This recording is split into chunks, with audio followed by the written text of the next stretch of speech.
Shalom Bapak Ibu, Saudara-saudariku yang dikasihi Tuhan, puji nama Tuhan. Akhirnya saya kembali bisa menjumpai Bapak Ibu melalui kebenaran firman Tuhan. Walaupun tidak bisa tatap muka secara langsung, tetapi melalui video ini. Tapi saya sungguh merasakan kemurahan kasih setia Tuhan yang boleh memberi kesempatan saya dan istri untuk kembali pulih, segar kembali, walaupun saat ini saya masih dalam isolasi mandiri. Tetapi Bapak Ibu, saudara yang dikasihi Tuhan, melalui kesempatan ini kembali saya ingin mengajak kita semua untuk meluangkan waktu kita untuk Tuhan, karena banyak hal yang kita tidak mampu mengendalikan hidup kita. Walaupun secara manusia kita sudah berusaha, tetapi tetap saja banyak hal yang kita sulit untuk mengendalikannya sendiri. Karenanya kita selalu berserah dan melibatkan kekuatan dan pertolongan Tuhan. Ibadah Rabu ini sesuai dengan Almanak Gereja Kalimantan Evangelis, kita bersama-sama membuka dari Injil Matius pasal 15 ayat 1 sampai ayat yang ke-9. Sebelumnya mari kita bersatu di dalam doa, kita berdoa. Bapa di sorga, Bapa yang kami sembah melalui anak-Mu Yesus Kristus yang menjadi Tuhan dan Juru Selamat kami. Terima kasih Tuhan jika kami boleh ada sebagaimana kami ada saat ini. Ini semua karena kemurahan Tuhan. Ajarilah kami untuk memanfaatkan kesempatan, napas, dan kehidupan kami pemberian Tuhan di tengah-tengah banyaknya tantangan bahkan ancaman kehidupan ini.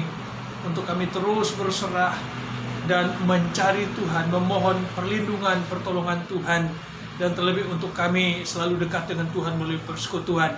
Saat ini kami dan seisi rumah tangga kami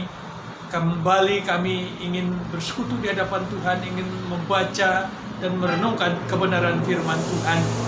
Tuhan berkati kami dan seisi keluarga kami Tuhan, dan biarlah firman Tuhan selalu menguatkan iman dan pengharapan kami kepadamu. Di dalam nama Bapa dan Putra dan Roh Kudus kami berdoa. Amin. Matius 15 ayat 1 sampai ayat yang ke-9 di bawah perikop perintah Allah dan adat istiadat Yahudi. Saya berharap Bapak Ibu bisa membacanya semua dari ayat per ayat, dari ayat 1 sampai ayat yang ke-9. Namun saya hanya ingin membaca ayat 8 dan ayat 9. Berbunyinya demikian, bangsa ini memuliakan aku dengan bibirnya, padahal hatinya jauh daripadaku. Percuma mereka beribadah kepadaku, sedangkan ajaran mereka, ajarkan ialah perintah manusia. Demikian firman Tuhan.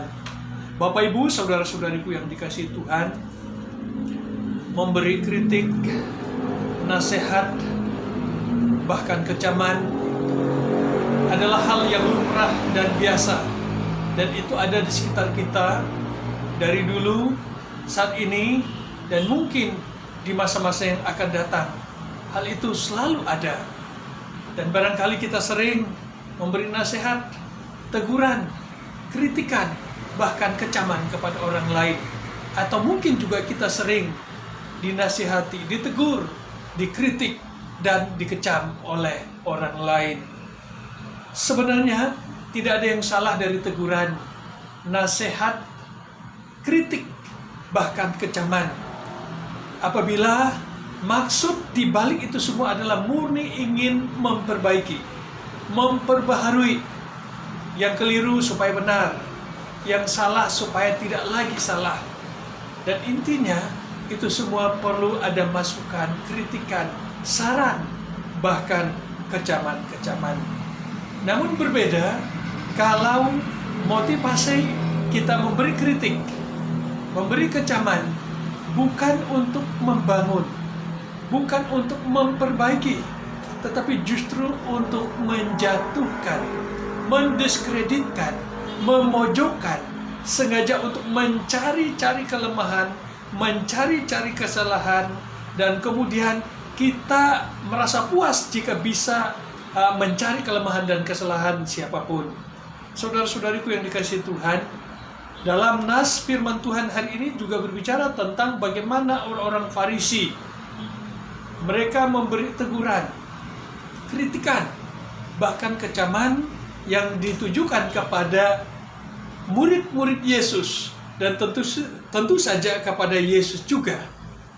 Sebenarnya teguran bahkan kritikan mereka seakan-akan tidak ada yang salah di sana, karena mereka memberi teguran kepada murid-murid Yesus, dan itu yang dipertanyakan kepada Yesus. Kenapa murid-murid Yesus tidak membasuh tangan sebelum makan? Saya pikir kita sependapat, sebelum makan lebih baik cuci tangan. Apalagi saat ini memang kita dianjurkan sesering mungkin untuk mencuci tangan. Karenanya teguran dari orang-orang Farisi sekilas bisa dibenarkan, karena memang ada baiknya sebelum kita makan, kita harus mencuci tangan terlebih dahulu. Saudara yang dikasihi Tuhan, tetapi Yesus melihat bahwa orang-orang Farisi tidak murni, atau motivasi mereka memberi teguran kepada murid-murid Yesus dan kepada Yesus tidak murni ingin memberi teguran supaya mereka makan bersih, jauh dari kuman, jauh dari virus apapun bentuk dan wujudnya. Dan terlebih memang tradisi adat istiadat nenek moyang bangsa Israel, dan saya pikir adat istiadat kita semua juga sebelum makan tentu harus membersih tangan. Sepintas kilas ini memang bisa kita benarkan, ada positifnya, ada benarnya. Tetapi Yesus melihat dari sisi yang lain, karena Yesus sudah tahu bahwa kebiasaan orang-orang Farisi, orang-orang Saduki, imam kepala, ahli-ahli Taurat di hadapan Yesus dan murid-murid Yesus, mereka memang sengaja untuk mencari kelemahan, mencari di mana letak kesalahan, kelemahan Yesus dan murid-muridnya, dan terlebih apabila kesalahan, kelemahan itu kontras dengan kebiasaan adat istiadat, termasuk hukum Taurat. Karenanya motivasi mereka menegur bukan ingin memperbaiki, tetapi murni ingin menjatuhkan, ingin memojokkan, ingin mendiskreditkan Yesus dan murid-murid. Karenanya Yesus sadar bahwa walaupun maksud teguran mereka seakan-akan seolah-olah positif, baik dan benar, tetapi justru bagi Yesus melihat kritikan, kecaman dan teguran mereka bukan untuk memperbaiki, bukan karena murid-murid Yesus itu tidak tahu adat istiadat, tidak menghargai adat istiadat, tetapi karena memang motivasi mereka ingin menjatuhkan, mencari letak kesalahan dan kelemahan dari murid-murid Yesus, dan terlebih ujung-ujungnya adalah untuk menyalahkan, menjatuhkan Yesus. Saudara yang dikasihi Tuhan, dan ternyata Yesus tatkala murid-muridnya ditegur, Yesus balas untuk memberi kritikan kepada orang-orang Farisi. Kata Yesus, orang Farisi menghargai adat istiadat nenek moyang, tetapi mereka justru bertentangan dengan kehendak Tuhan. Banyak sekali kebiasaan orang-orang Farisi, imam-imam kepala, mereka pandai mengkritik, pandai mengecam, pandai menasihati orang lain, tetapi kritikan, kecaman, teguran mereka kepada orang lain, nasihat yang mereka sering berikan kepada orang lain, itu tidak pernah mereka lakukan. Itu yang menjadi masalah. Karenanya bagi Yesus, sebelum mengkritik, mengecam, memperbaiki orang lain, perbaiki diri sendiri terlebih dahulu. Saudara yang dikasihi Tuhan, emang bagi kita untuk saling memperbaiki, menegur, menyarankan, itu positif, itu baik, selama maksudnya untuk kebaikan, maksudnya tulus murni untuk memperbaiki, untuk membangun.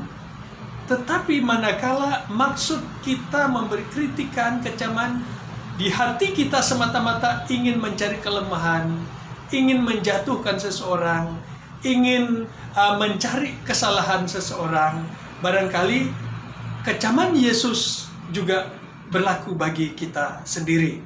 Alangkah lebih baik memang kita sebelum sering kali mengkritik, mengecam siapapun dari orang lain yang menurut kita mungkin selalu keliru dan salah, alangkah lebih baik kita juga mulai mengkritik diri kita sendiri. Lalu yang kedua, memang kita dituntut untuk hidup saling peduli, saling menopang, saling menguatkan, saling memperbaiki, saling membangun. Itulah makna sebuah persekutuan. Di dalamnya ada saling melengkapi, saling menyempurnakan, saling mengingatkan untuk kebaikan, untuk hal yang positif, untuk hal yang benar. Karenanya saudara yang dikasihi Tuhan, apa arti kita bersama-sama tetapi kita selalu merasa sendiri-sendiri? Kebersamaan akan terasa indah manakala kita bisa saling melengkapi, saling menopang, saling menguatkan. Terlebih menguatkan di dalam kasih Tuhan kita Yesus Kristus. Lalu yang ketiga, ternyata Tuhan kita Yesus Kristus adalah Tuhan yang mengerti kedalaman hati setiap orang. Tuhan Yesus tahu apa yang ada dalam benak relung hati yang paling dalam dari orang-orang Farisi. Sehingga Yesus tahu apa maksud mereka. Yesus mampu membaca alam pikiran kita. Yesus mampu membaca suasana hati kita. Dan itu berarti Yesus juga tahu, mengerti suasana alam pikiran kita masing-masing. Apakah kita sedang dalam berpikir positif, baik, benar, membangun sesuai dengan kehendak Tuhan? Ataukah saat ini kita sedang merancang-rancang, berpikir hal-hal yang tidak baik, yang tidak benar, yang negatif, yang jelek, yang buruk, yang tidak berkenan di hadapan Tuhan? Tuhan Yesus tahu. Oleh karena itu, saudara yang dikasihi Tuhan, mari kita terus berserah kepada Tuhan, agar hati kita terus dimurnikan. Kita memiliki ketulusan, kemurnian hati sesuai dengan apa yang Tuhan kehendaki. Karena hati yang murni, yang tulus, yang ikhlas, tatkala kita memberi masukan, teguran kepada orang lain dengan dasar kasih, ketulusan, dan keikhlasan hati, orang lain justru akan berterima kasih kepada kita. Karenanya, mari kita saling menguatkan satu dengan yang lain. Siapapun yang menderita dalam kesulitan, kehadiran kita diharapkan bisa menjadi berkat untuk melengkapi, menguatkan orang lain. Dan terlebih saya dan istri merasa dikuatkan berkat dukungan Bapak Ibu Saudara-saudari, baik warga jemaat GKI Pintu Elok Pontianak maupun seluruh hamba-hamba Tuhan se-Indonesia. Bahkan banyak sekali yang mendoakan kami selama kami berada dalam karantina, proses perawatan karena COVID-19. Dan saat ini saya secara pribadi yang mengucapkan terima kasih atas kemurahan, kebaikan, ketulusan hati Bapak Ibu Saudara-saudari sekalian yang boleh saling berbagi dan mendoakan kami. Dan doakan saya akan swab yang ketiga kali, karena swab yang kedua masih positif. Karenanya saya masih isolasi mandiri dan saya akan swab yang ketiga kali. Semoga yang ketiga kali nantinya saya bisa sudah negatif. Dan puji Tuhan saat ini kondisi fisik sudah semakin baik, semakin pulih, semakin sehat. Begitu juga dengan istri. Dan kami juga berharap Bapak Ibu Saudara-saudari sekalian, dan terlebih ada beberapa di antara jemaat kita juga dalam pemulihan kesehatan mereka. Mereka juga mengalami hal yang sama seperti yang kami alami. Semoga mereka juga cepat dipulihkan oleh Tuhan. Dan Bapak Ibu yang lain tetap jaga kesehatan, pakai masker, sering cuci tangan, jauh kerumunan, dan terlebih dekatkan diri kepada Tuhan. Tuhan Yesus memberkati kita semua. Haleluya. Amin.